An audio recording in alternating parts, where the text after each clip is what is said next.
So it's really good to be here. So my name is Chris Miller. I'm one of the founding board members and the current board chair of the National Coalition for Community Capital. And NC3 is a 501c3, and we are focused on advancing the cause of getting people in our communities investing in our communities, in businesses and in projects, and in a way that we have not been able to do, largely because of the stock market crash in 1929 and the Great Depression and the creation of the Securities and Exchange Commission, a very unusual federal agency which has as a responsibility keep us from making bad investment decisions. And the method for doing that has been to not allow most of us, about 90% of the population, to make a direct investment in businesses. A lot of people are not aware of this because we don't really have much chance to interchange with them. But the good news is the rules changed in 2012 on a federal level, in Michigan in 2013, and in 2016 it became legal for anybody, any place, to make a direct investment in a business and to potentially receive a return on that investment, as well as supporting a business you might like. So NC3 got together because we believed this was an important thing, and that we recognize, I came at it from an economic development perspective.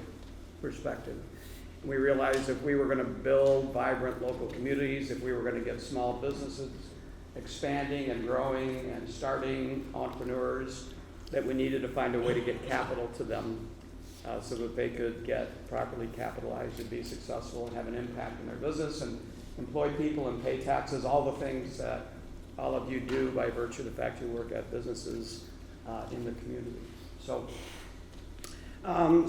I've got a PowerPoint which I will largely go through. And I would love it if you stopped me if you had a question or you thought I was saying something crazy. I want to point out that I have two friends in the room. Todd, where are you? Over here. Todd, we've been friends since Sunday when we met in the airport in Chicago when they canceled our flight.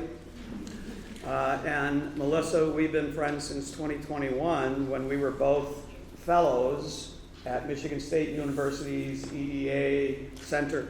Michigan State University. Okay. I'll just randomly shout out university names and we'll see who cheers. So, and Michigan State University's EDA Center for Regional Economic Innovation. Did you know that Melissa was a fellow for that? So the bar is low, because I got in, not because she got in, but in any event. I promised to give her a hard time, so I'll do that. So she's also going to run the mouse for the presentation, so if anything goes wrong, just kind of boo her, if you would. That would be good. You ready? I think so. Okay. All right. Let's start with NC3's mission. You already did it wrong. All right. So our mission is, and again, a 501c3, so we're an education 501c3, to educate, advocate, innovate, and in particular to activate community capital. So let's look at the definition for community capital, which is the next slide.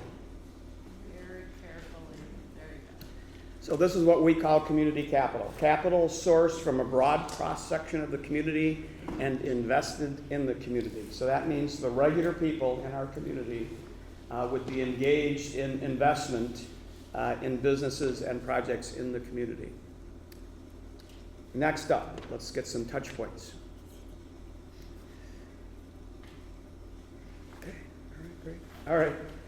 So a little bit of history and context. So investment crowdfunding is what the Jobs Act made legal in 2012. So everybody's heard of crowdfunding, I'm guessing, right? Everybody in the room has heard of some kind of crowdfunding, donation crowdfunding, rewards crowdfunding.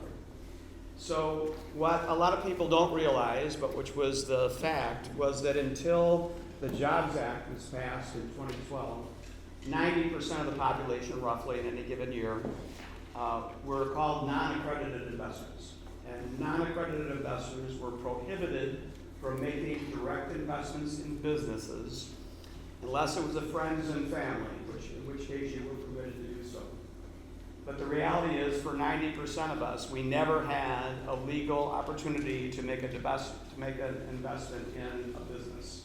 And the Jobs Act changed that by creating an exemption to federal securities laws that said if you do it under these circumstances, you're exempt from that and you can make a direct investment. So this is pretty exciting things for those of us that are working in community development. And I was a small community economic developer from 2009 to 2020 in Adrian, Michigan. It is the county seat for Lenawee County in southern Michigan. Ohio is the south end of ours. So I came about as far north of Michigan as it's possible to do from the far south of Michigan to bit here today. So in that accredited and non-accredited investor, again, is a really critical piece. So when the stock market crash happened in the Great Depression, there were all these stories about little old ladies losing all of their life savings. And so they determined, and those stories were in many cases true. It was not just little old ladies, it was everybody that lost their life savings.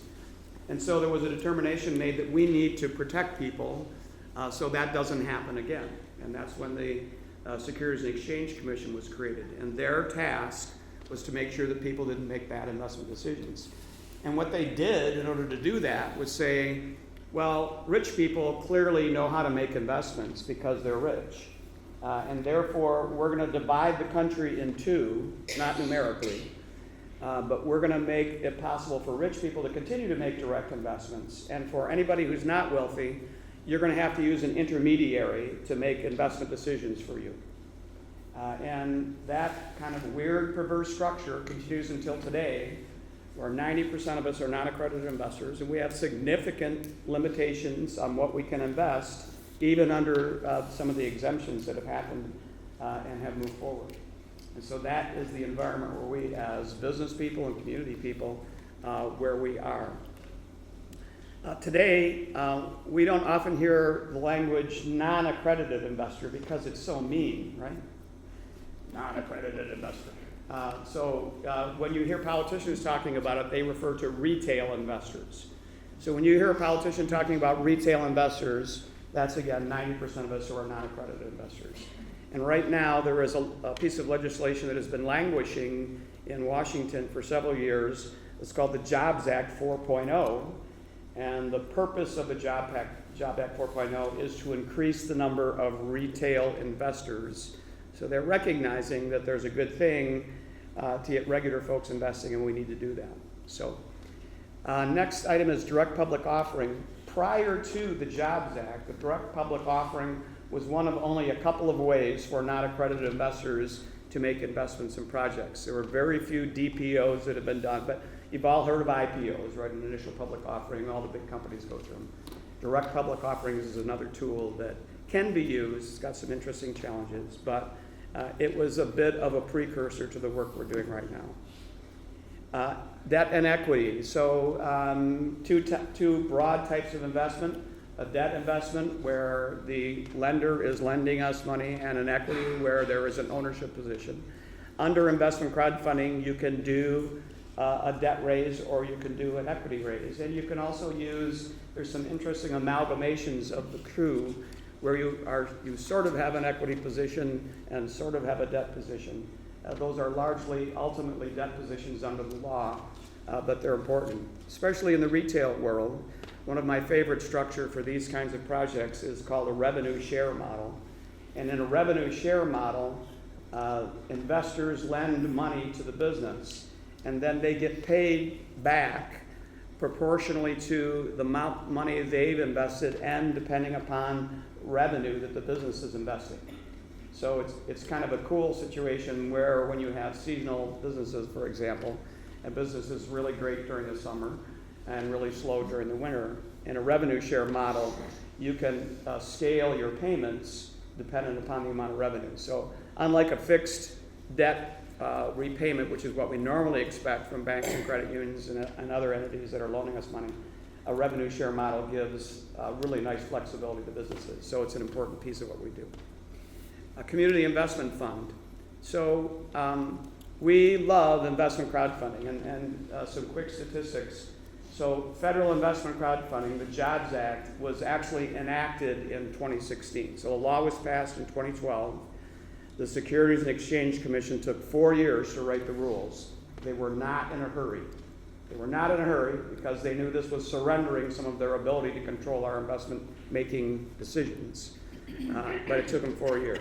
But, in any way, from 2016 until today, about $1.3 billion has been invested in businesses all over the country by about 2 million non-accredited investors. So us regular folks have been investing regularly since 2016.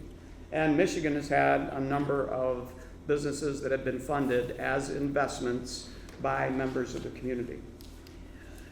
And we love investment crowdfunding at NC3 because it's a really great thing, and it's demonstrated that you can get community investors who are not sophisticated, who are not experts on finance, to make investment decisions that result in new businesses in their communities, and very often very successful businesses.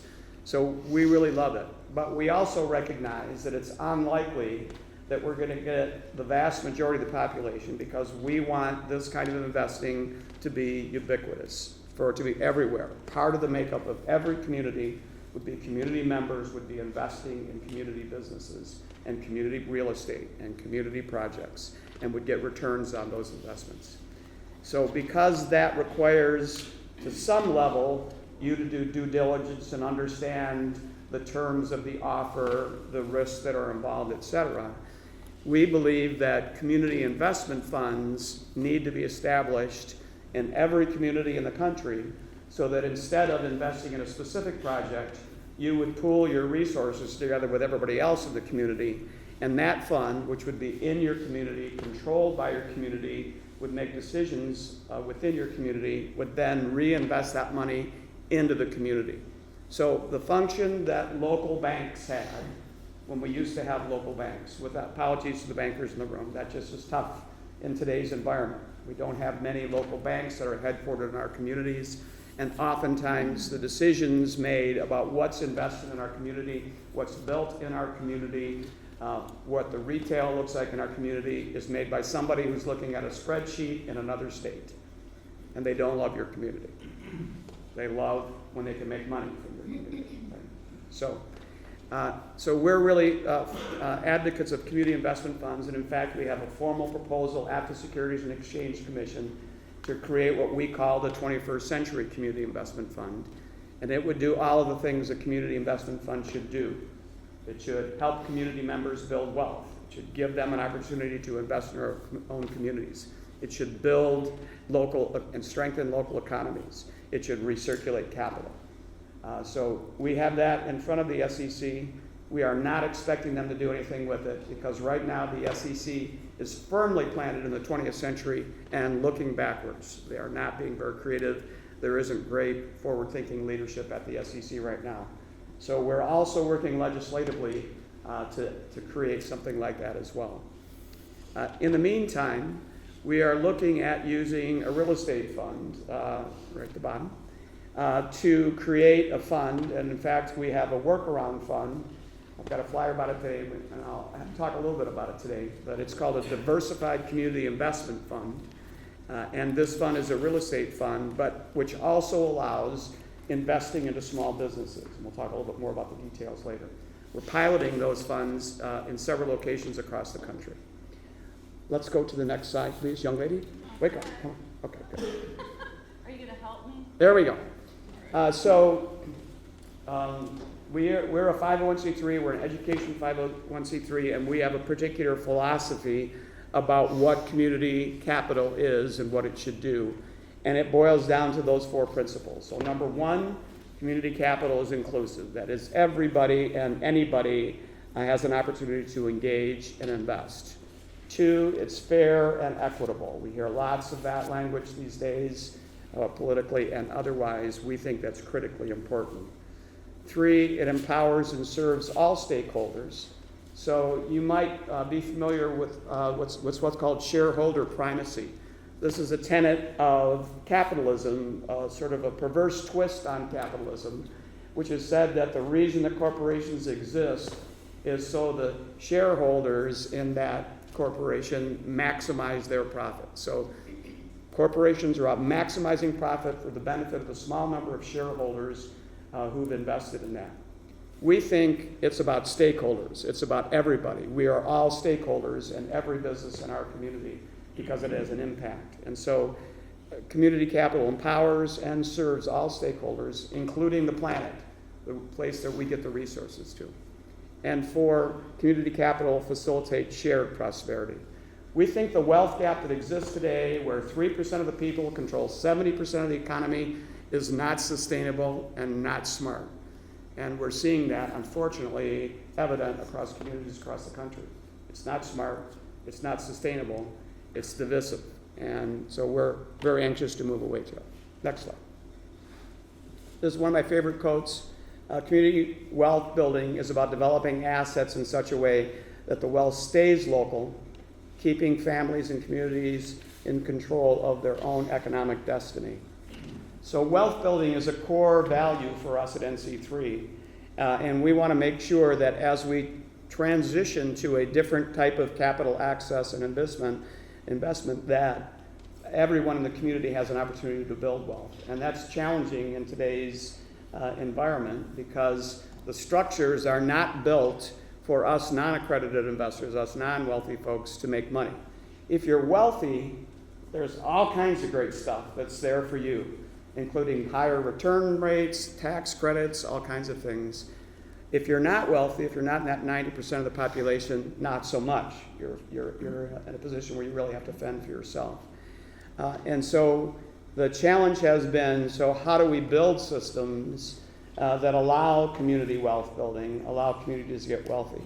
This is a really acute problem, and it's one that folks don't think very much about just because we aren't faced with it.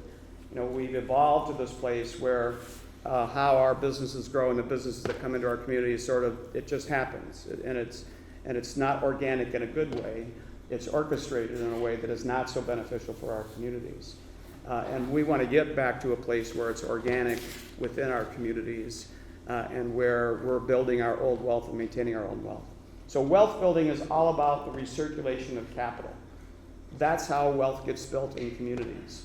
That is, you take your paycheck, you go into a local store or a restaurant, they take your paycheck and they pay their employees, and hopefully they've got some local vendors they pay, and they need their truck fixed, and so they take it to a local guy, and that capital just recirculates. We like to see capital recirculate 7 to 10 times in a community before we start thinking about wealth building. But that, regrettably, is not happening, and it's not happening a lot of times when big corporations come into our communities because they don't recirculate capital. They exit capital from our communities. So we're working on a big project in Detroit right now that will rehabilitate an entire neighborhood of houses and commercial, about 800 parcels, which have been decimated through neglect and ultimately demolition. And in Detroit, when $1 comes into Detroit, so you're employed and you go and you live in Detroit and you get your money and you spend it. In Detroit, when $1 comes into Detroit, it exits 20 minutes later because there are so few opportunities for that dollar to recirculate among local businesses in Detroit. In contrast to that, we're working on a large project in Cincinnati on the riverfront. The first phase of the project is about $20 million. We're contracted to help them raise $5 million through a diversified community investment fund that I said I'd mention a little bit more about later. And part of their project is to rebuild an entity that existed in Oklahoma in the turn of the last century. It was called Black Wall Street. And in Black Wall Street, there was this tremendously wealthy community which was destroyed in race riots, where there were hundreds of small businesses, all black owned. And in Black Wall Street, $1 circulated over 100 times. And that is how it built wealth, because everybody just turned around and took that dollar they were paid for and reinvested it right in the community. So that's what we're looking for, that kind of wealth recirculation, because that's what really builds wealth. Next. This is a quick overview of what we've done in this space, NC3. So we evaluated and then wrote an ebook called Community Investment Funds, a how-to guide for building local wealth, equity, and justice. We did this by bringing our own attorneys to the table and partnering with some others, including some ex-SEC attorneys, and looking at the structures that are allowed under federal law to build a community investment fund. The bad news is it's really a tough game, because these community investment funds that were all outlined in a piece of legislation called the Investment Company Act of 1940 are really unkind to non-accredited investors, making it impossible for them, us retail investors, to build wealth. And it's really unkind to small communities, because essentially the cost of compliance is so high that if you don't have a community of about 50,000 people, you cannot establish a community investment fund that is able to be evergreen, perpetual, and keep living, because you're going to exhaust all your resources in paying for the compliance costs. There are a couple of exceptions to that, and one of them that we explore pretty extensively in the ebook is in Boston, called the Boston Impact Initiative. It is a charitable loan fund. And charitable loan funds are very friendly. They're pretty easy to set up. You can, as long as you have charitable purposes, which in your case, where you're really in a distressed community or distressed communities, there's a lot of opportunities to do that. The downside with charitable loan funds is that if I'm investing in that fund, I am not going to get a market rate return. I'll get a far less than market rate return for my investment. So for our baseline goal of building community wealth, well, the charitable loan fund is good and it can start businesses and those can build wealth. As an investor in the fund, I can't do that. But we look at all of the loan fund structures and suggest some ways to use these funds as kind of a workaround. Yeah? So you said that for the other one, you have to pay people to set it up. Who do you pay? Federal government? No. So in order to comply with the rules, you're going to have to hire attorneys to set up structures, typically have those reviewed by CPAs, and then you also need a fund manager that has a certain level of education and requirement in order to manage the fund. So not so much the federal government, the compliance with the regulations from the federal government is where the expense is. So go back to this really quickly. So I referenced that we've set up a proposal at the SEC to do a community investment fund. We've also submitted a proposal to the Senate Banking Committee that they're writing the Jobs Act 4.0. We did this deep dive around that as well. So what we ended up doing about a year and a half ago was developing a strategy to put a fund together that is essentially a workaround of the Investment Company Act, and that is a diversified community investment fund. So this is our own name for it. So if you go and Google it, unless you get to us, it probably won't give you a very clear definition of what it is. But it is a real estate fund that you can also invest up to 40% of the fund in small businesses. So as we started, when Melissa and I did our fellowship in 2021, I don't know what she did. I don't know if anybody knows what she did for the year, but what I did was work on in Michigan advancing this community investment movement.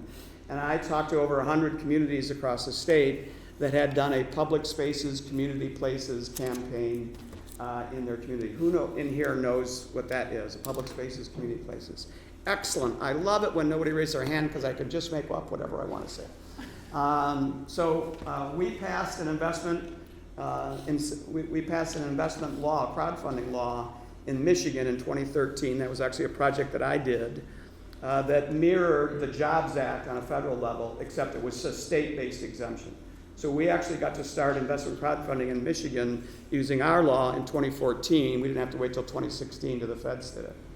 When we introduced that law in 2013, when the governor signed it, a friend of mine who was at the Michigan Economic Development Corporation, her name is Catherine Zarnecki, you can check it.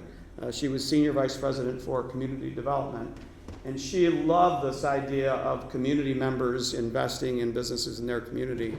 And so she, together with the Michigan Municipal League, developed a program that's called Public Spaces, Community Places. And actually, the The rink at Calumet is one of the projects that was, Curling. the curling rink, right, at Calumet was one of the projects that was done. And what they did was they took donation crowdfunding and they matched that with state dollars, with public money. And that program has been incredibly successful. You should use it the next time you want to do create a new public space, because it matches it dollar for dollar, whatever the community donates to the project, up to $50,000, the state will match it. It was the first of its kind in the country. It won a bunch of awards, including an international award. Harvard identified it as one of the 7 best ideas for local governments on the planet. And it's been wildly successful. Somewhere over $30 million worth of projects have been done since that got started back in 2014. So it's super cool. Yeah? What is the definition of community space? It's just, it's a public space, and that is the sole definition. So people have used that to do all kinds of fascinating things. So a lot of art has been done, a lot of public art has been done with that.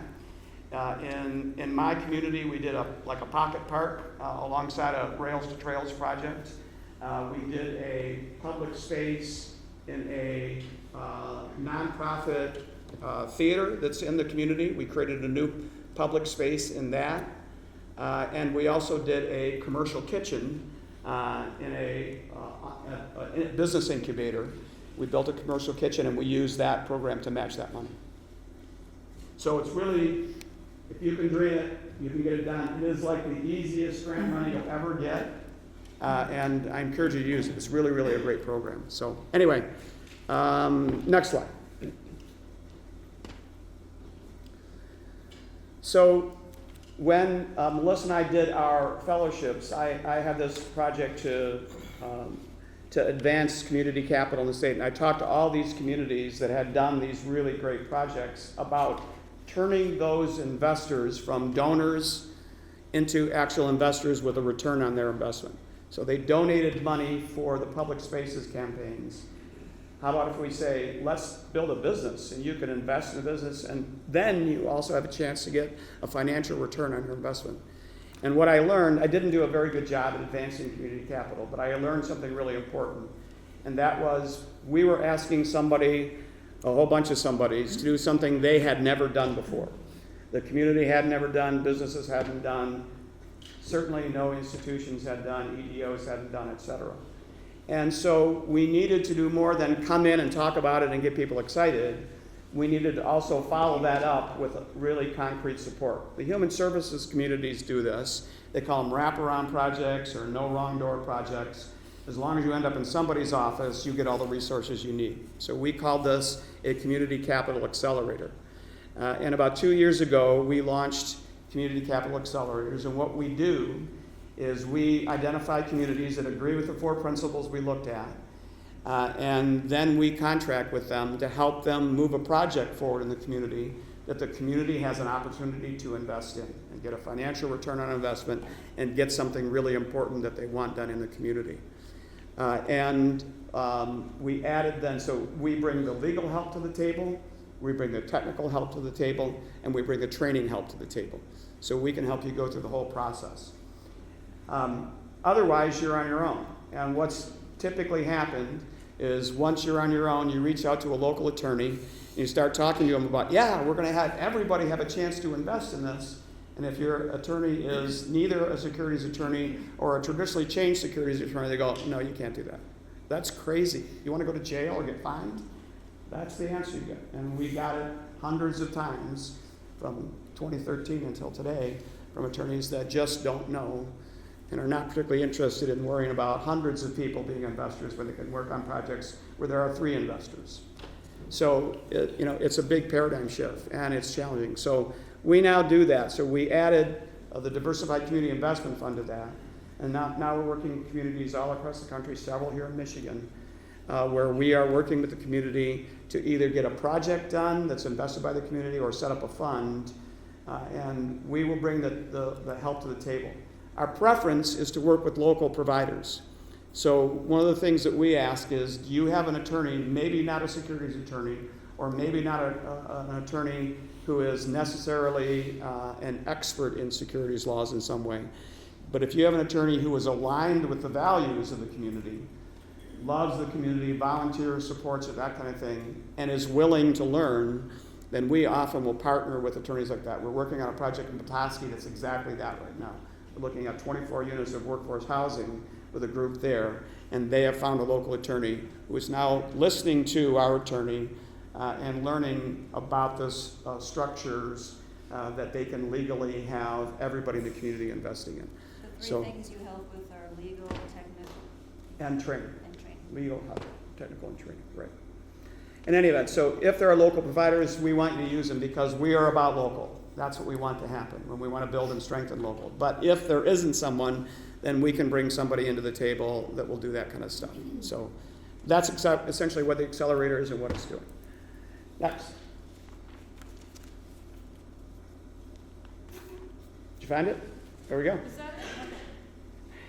All right. So we have been, yeah, go ahead. So with your previous slide presentation, so you're investing in other companies and everything, so are you, let's say if you were a stock owner, you'd be an owner of that company. Are you part owner of that company? And if so, are you part of the decision-making? Great question. So just so everybody heard, so when you're investing in this, you have an ownership position and therefore part of the decision-making process. So it is entirely up to the business what that looks like. Right now, nationally, about 50% of the time, the investment is an equity or an ownership position. And about 50% of the time, it is a debt position where you're just being loaned the money and there is no ownership involved. I will say, even in the equity positions, it does not necessarily mean that you get control of the company.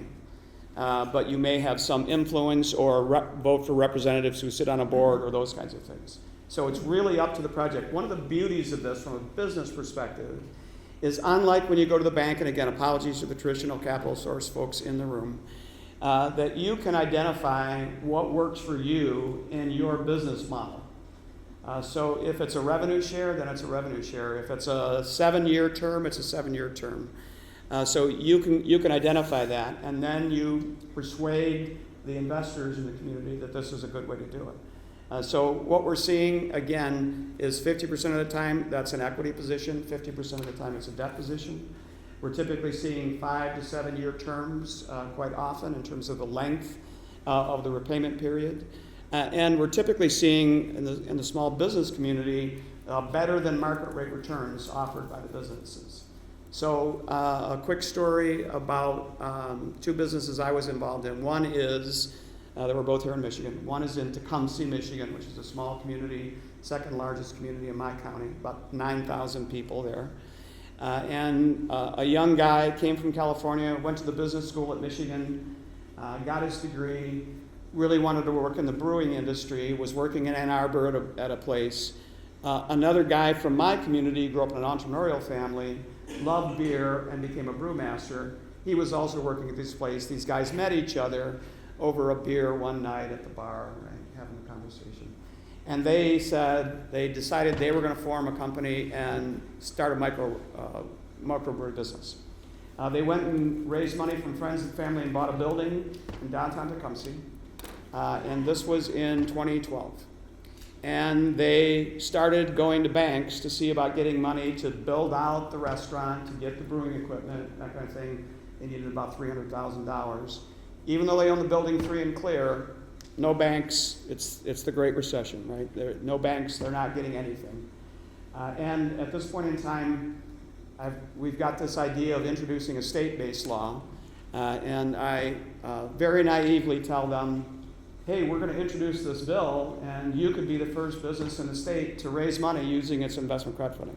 So it was stupid of me to say that, but that's actually what turned out to happen. So we got the bill passed in about 3 months. I signed it in the governor's office in December, and in March, they raised $175,000 from about 30 investors in the community. Most of them non-accredited investors investing in $1,000, $500, that kind of thing. So super cool. So that was the Tecumseh Brewing Company. They did a revenue share model, and they said if you invest $1,000 with us, over the next 5 years, we will repay you $1,500. So 150% return on investment, roughly 10% annual return. As it happened, because it was a revenue share, because it was a beer place, business was very good. And everybody who invested in it was happy to have every meeting they had and their birthday parties and everything there. And so in a little bit less than 4 years, they were all repaid their 150% investment back, so about a 12% annual return. So we're seeing returns in the kind of 7 to 12% range on those, a lot of businesses. I will say that another interesting piece of the movement that we're seeing is a lower return with perfectly happy investors when something really important in the community gets done. So as a community investor, so the other story is my wife's business. So my wife is a career educator, and when I was the City of Adrian's economic developer, I was complaining to her one night that I didn't have any cool Adrian branded stuff to give away if I was trying to impress somebody. And so she, unbeknownst to me, found an art student, did a logo design with Adrian and a maple leaf, and got it printed up on t-shirts and mugs. And so now I had stuff to give away, but she had to order like 40 mugs and 50 t-shirts and all that kind of thing.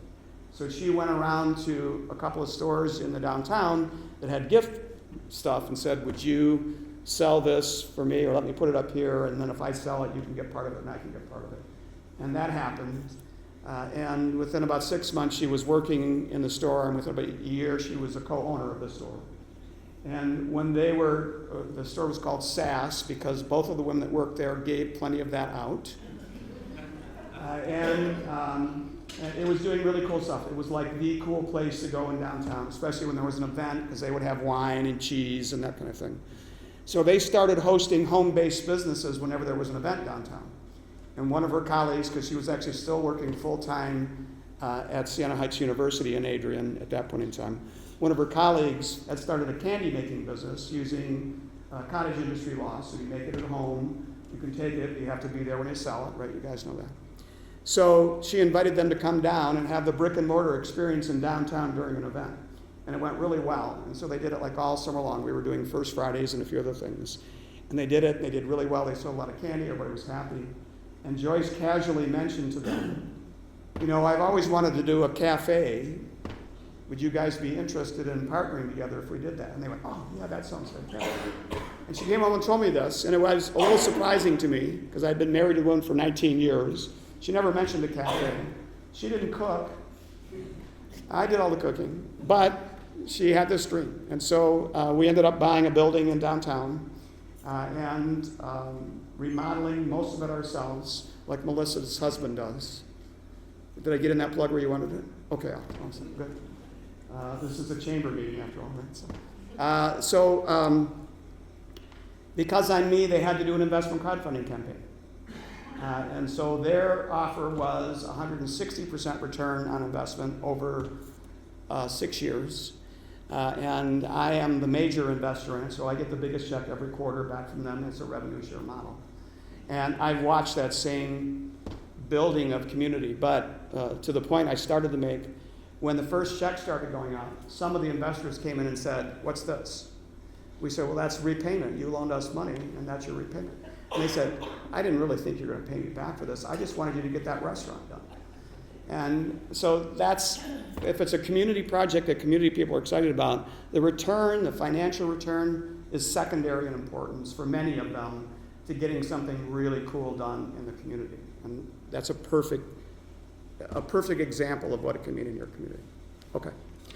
So those are the things that we've been working on. We've done some training programs. So we have a group of communities that are going through this establishment of a community investment fund or raising funds for a project. We did a cohort with them last year. We did a cohort for attorneys and for attorney wannabes, they call them law students, to understand the strategy behind this diversified community investment fund so they could set one up themselves. And now we continue to move in that direction. Next slide. It's hard just to do the next slide, isn't it? So we're a coalition, and we love it when people join with us. So we have media publications that support kind of Main Street businesses, financial planning organizations, other organizations like the Democracy Collaborative that's just trying to democratize capital and our local economies, and land banks, green banks, and equitable developers are all kind of the coalition, and we welcome more. Next. So we're recognizing as we're doing this, we bring this accelerator to the table, we bring the legal help and the technical help and the training help to the table. We typically have a local group of folks that are excited about this, the visionary leaders, passionate community people. Well, this really makes good sense.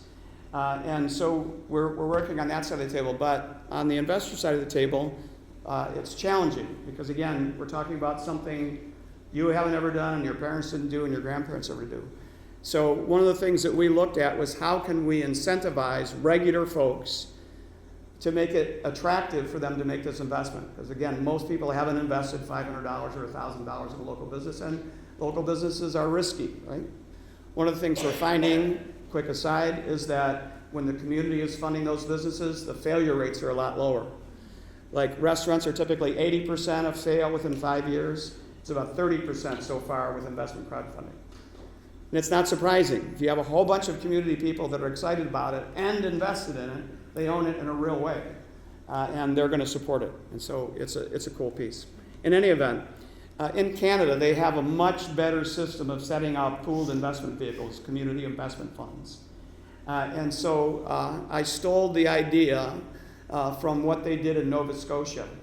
And in 1999 in Nova Scotia, they set up a community investment fund that was a pooled investment vehicle. So you would invest in the pool, and the pool would turn around and invest in projects in the community, small businesses primarily. And in 2019, someone did some scholarly research and produced a white paper on that, and I got a hold of that white paper in 2021. And with that white paper, I was able to persuade the Michigan Treasury Department not to oppose House Bill 4691. And House Bill 4691 is investment incentive legislation. So now we're talking about the investors, not the business owners, not anybody else in the ecosystem. We're talking about those investors that we need to come to the table. And it is first of its kind in the nation, and it's the coolest thing on the planet, and we're really hopeful that we're going to get it passed here in the next couple months, even in this kind of a weird, lame duckish session we have with the House tied in the Michigan legislature right now. So House Bill 4691 says this very simply. If you're a Michigan citizen and you invest in a Michigan business, the state is going to supply you with an income tax credit equal to 50% of the amount of the investment. So you invest $100 in the coffee shop down the street, you get an income tax credit from the state of Michigan for $50. It's fantastic. I had to fight like crazy to get the $50, or the 50%, but that's where we're at. It's been introduced when the Republicans controlled, and now Democrats control. We have broad bipartisan support, Michigan Chambers in support, Small Business Association of Michigan support, Michigan Municipal Leagues in support, Michigan Manufacturers Association, all in support of the legislation. And we've got fans on both sides of the aisle. So we really think once we get this voted out of committee, so right now it's in the House tax policy, once we get it voted out of committee, we think it's going to get passed overwhelmingly. When we passed our investment crowdfunding law in 2013, one Michigan legislator voted no. Everybody else thought it was a really great idea to have community members investing in community businesses. So we're really excited about this. We believe it's going to happen. We believe it's going to be first in the country. So here are the statistics of why the Michigan Department of Treasury does not oppose the legislation, because they always oppose tax credit legislation, because what is a tax credit? For a CPA, it's an unknown on a future spreadsheet. Heck with that. That's what our previous governor eliminated, all of those incentive programs, because he was a CPA and he hated unknowns on future balance sheets. So anyway, in 2019, in Nova Scotia, regular Nova Scotians invested $2 million into their pooled investment vehicle. That cost the province $700,000 in tax credit. So they got about a 30% tax credit for that investment. They took that $2 million and they invested in it, I think it was 117, close in that range if that's not exactly right, small businesses, some existing and expanding, some new. Those businesses created 1,200 FTEs, and we're paid about $58 million in wages and salaries and benefits. The province taxed those and the new businesses and the business expansions and generated $25 million in new taxes. So they not only paid for the $700,000 tax credit, they generated another $24 million plus in new taxes. That's what persuaded the Michigan Department of Treasury not to oppose House Bill 4691. So I encourage your support for it. Call your legislators, say this is a really great idea. Because if we can get projects going, get people a state of Michigan income tax credit for 50%, and a return on investment, it's going to build all of our communities and make them stronger. Really got a good question in the earlier session. What happens if I don't have a tax liability? We thought about that. So if you don't have a state of Michigan tax liability in the year you do the investment, you can carry forward that credit for up to 10 years. So you get to have that credit for 10 years or until you exhaust that credit through your investments. Pretty cool, huh? Yeah. Question, young lady in the front. Any idea how much these investors made on their investment in Nova Scotia? What investor? The group. The Canadians? Yeah, No, we don't have that information. So, just curious. yeah. Ask me the one question I don't have the answer to. This is my host. Cap on the amounts that can be invested in? Absolutely. Yes. Essentially, federal law still limits what non-accredited investors can invest. And the low end of that is about $2,200. The high end is about $5,000. This is capped at a $6,000 investment, so a $3,000 credit is the most you can get in one year. And when you mention pool, can that be a blind pool, or does that have to be designated up front? So all the law says a Michigan business. So if we set up a fund that's a Michigan business, it's eligible. If we do an individual project, it's eligible if it's a Michigan business. And the Michigan business criteria is there's an 80% rule the IRS uses. So if 80% of the assets, staff, sales are within the state, then it meets that criteria. Okay? Yeah. Like, what's holding this? It's like the holding. What's holding it up? Well, like, where's this living? You know, I guess that. The legislation? No, the actual fund. It's living. Oh, great question. Okay, so first of all, it doesn't have to be a fund. You can invest in an individual project. You could do that together as a community. That's one of the things we've started talking about in our earlier meeting was how do we move forward on this? And our recommendation is you find a specific project that you want to work on that people are really excited about, that you can generate some pictures on, and you can go by and look at the site, and you can talk to the people that are involved. That's the best way, something really tangible to do that. So you could invest in just that project, or you could set up a fund. If you want to do a fund, so if you're interested in setting up our Diversified Community Investment Fund, or what we hope is going to follow, we're working in DC right now to try and get a true community investment fund that has no limitations or restrictions. You don't have to invest most of it in real estate. You can do whatever you want with it, which every community should be able to have. If we had a half a brain, we would all be doing that. So we're working on it because we found a bunch of people that have a half a brain. They're all elected. Sorry, had to say that. All right. Anyway, the DCIF can be set up almost anywhere. That's one of the virtues of our strategy. So it can be a standalone fund. It could be part of a financial institution. It could be part of a for-profit entity. It could be part of an EDO. It could be part of local government. That is our ideal scenario. We want to see local governments all across the country have these funds that you as a citizen of that community could invest in it, and it would all get invested back into the community. So, but it takes some political will there, but that's the ideal scenario because you already have staffing, you already have expertise, you already have banking arrangements, you have all of that stuff. So but go ahead. So then, your organization, when you talked about supporting technical training and legal, then, like, if you think about setting, if it's a separate fund and it's housed somewhere and it's governance structure about who makes decisions back to, like, whether it's debt or equity, then, like, is that something your organization would assist with or if a community wanted to build something? Yes. Like that? Yeah, so the question is, there's a lot of questions to be answered. So if you want to set up a fund, where's that fund housed? What does governance look like for it? How do we raise capital into it? How are decisions made about investments in it? And what do those look like? So we would help you with all of that stuff. That's basically what we do. And we bring partners in it. We're a small 501c3. We're a startup. We've been around for 5 years. But we have a lot of really smart people that have been working in this space for a long time. And a long time in this space is 10 years. If you're 10 years, you're like the dinosaur in this space. So, but we know folks that are doing that. We have attorneys and colleagues that are in the technical assistance and training side that we can bring to the table. So but that's what we arrange. Good questions. So, okay.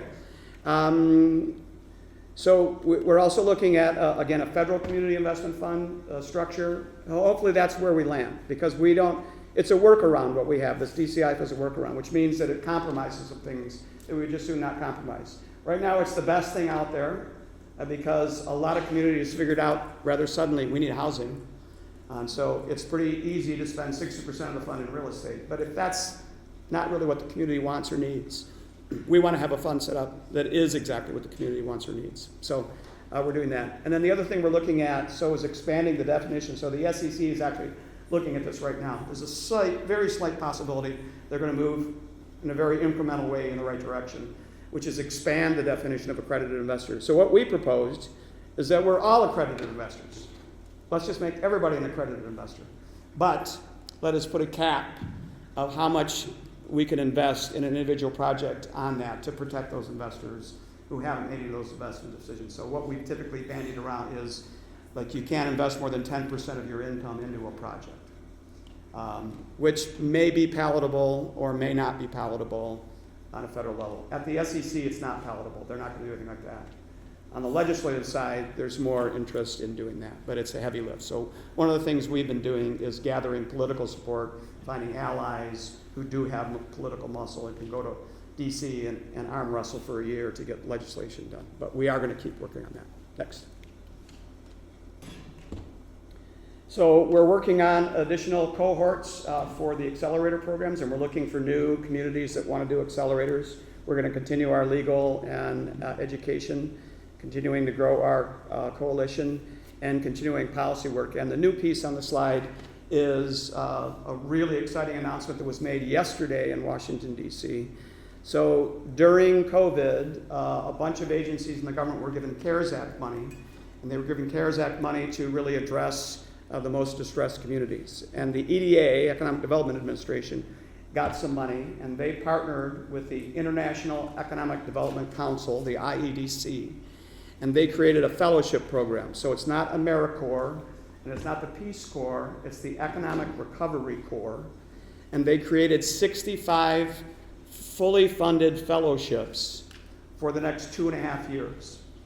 And last spring, they issued a request for host organizations, and they requested that professionals, not out of college folks, but people that have been working professionally and maybe doing consulting and that kind of thing, apply to become fellows. Over 500 communities or 500 organizations applied to be one of 65 fellows, and over 1,400 individuals applied to become one of those 65 fellows. Officially, as of yesterday, the National Coalition for Community Capital, my organization, was awarded a fellow for the state of Michigan. So we will have a fellow working full-time in Michigan, advancing this community capital, this community investment space for the next 30 months. And she is a rock star, game changer, entrepreneur, going to be amazing. Her name is Sydney Davis, third cousin to Melissa. Maybe not, but no, if you go back far enough, they have to be, right? And I will be in Oregon next week at Portland with all 65 fellows, and most of the host organizations are going to be there for our kickoff event. But we're going to do a big announcement on February 20th at the state level with our local legislators.